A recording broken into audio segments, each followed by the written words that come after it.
What if I told you that in 1913, during the time of deep racism and segregation in America, an 11-year-old black girl became a millionaire, richer than many white Americans, and even received a letter from the King of England? Her name was Sarah Rector, and she was known around the world as the richest colored girl in America. But her story is not just about money, it's about land, oil, racism, survival, and a life that history books tried to forget.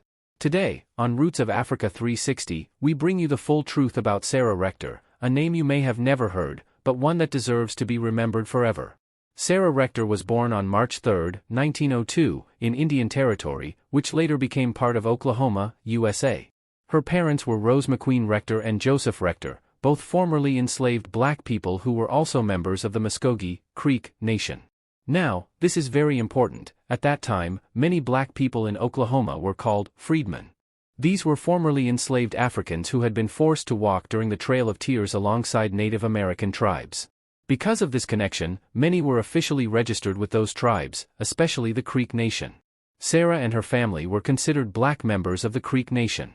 In the early 1900s, the U.S. government passed a law called the Daw Act, which gave land to Native Americans and freedmen in Oklahoma.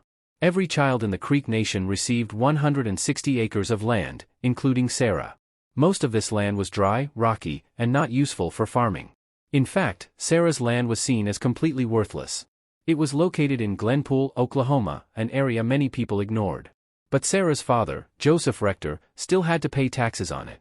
The family was poor, and he struggled to cover the cost. So he leased the land to the Standard Oil Company in 1911, hoping it could be used for something.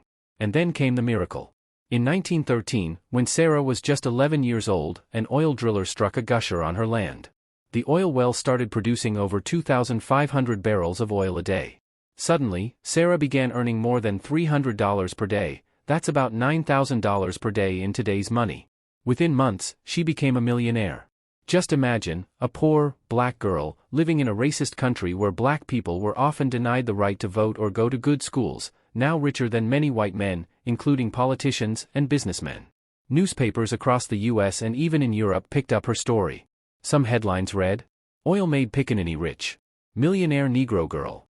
Richest colored girl in the world." The language was offensive, but the message was clear: a young black girl had become one of the wealthiest children in America.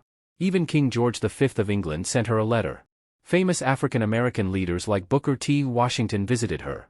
People started offering her expensive gifts, business deals, and even marriage proposals, despite her being a child. Because Sarah was underage, the law required that a guardian be assigned to manage her money. But here's the dark part of the story. Despite having living parents, the court tried to assign a white man as her guardian. In fact, there were efforts to remove her from her family and control her fortune, something that happened to many wealthy black children during that time. This was part of a larger system of racism and exploitation. The government didn't trust black families to manage wealth, so they often gave control to white lawyers, judges, or businessmen, many of whom stole money or misused it. Thankfully, after black activists and newspapers raised their voices in protest, Sarah was eventually allowed to stay with her family, although legal battles continued for years. With her growing wealth, Sarah's life changed completely. She owned a mansion in Kansas City, Missouri. She rode around in a chauffeured car. She wore the finest clothes. She even had servants, some of them white. She enrolled in the Tuskegee Institute, a respected school for black students founded by Booker T. Washington. There, she received a proper education and tried to live a more private life. But it wasn't easy. The spotlight was always on her. As she grew older, Sarah Rector's name slowly disappeared from the headlines. America moved on, and so did she. She eventually married Kenneth Campbell, and together they had 3 sons. They lived a quiet, middle-class life in Kansas City. Even though her oil income decreased over time, especially after the Great Depression in the 1930s, Sarah still owned land, businesses, and a comfortable home. She was not as rich as before, but she never returned to poverty. She lived until 1967, passing away at the age of 65. Sarah Rector's story is inspiring, but it's also painful. Why? Because even though she was a millionaire, she still lived in a country where Jim Crow laws segregated schools, buses, and hospitals. Faced legal systems that wanted to take her wealth. Was referred to with racist language in newspapers. Needed national protests to keep her from being stolen from. Her life is proof that black excellence often faces unfair treatment, no matter how rich or smart someone is. Sarah Rector is rarely mentioned in school books.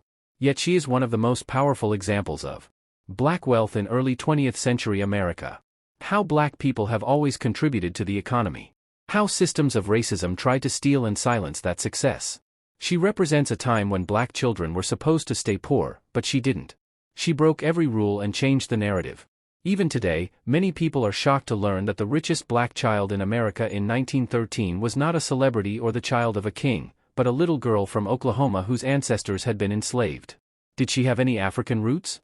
Yes, she was not born in Africa, but she was part of the African diaspora, the global community of people whose ancestors came from Africa. Sarah's parents were descendants of Africans who were enslaved in America. Like many black Americans, her story begins in Africa, passes through slavery, and ends with power and pride.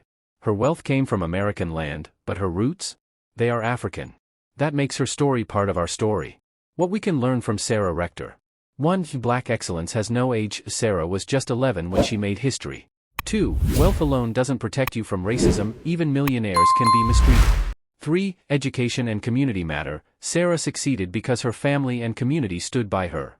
4. We must tell our stories, because if we don't, history will forget us. So, the next time someone tells you that black success is new or rare, tell them about Sarah Rector, the little black girl who became a millionaire during a time when black people couldn't even sit at the front of the bus. Tell them she lived, she thrived, and she mattered.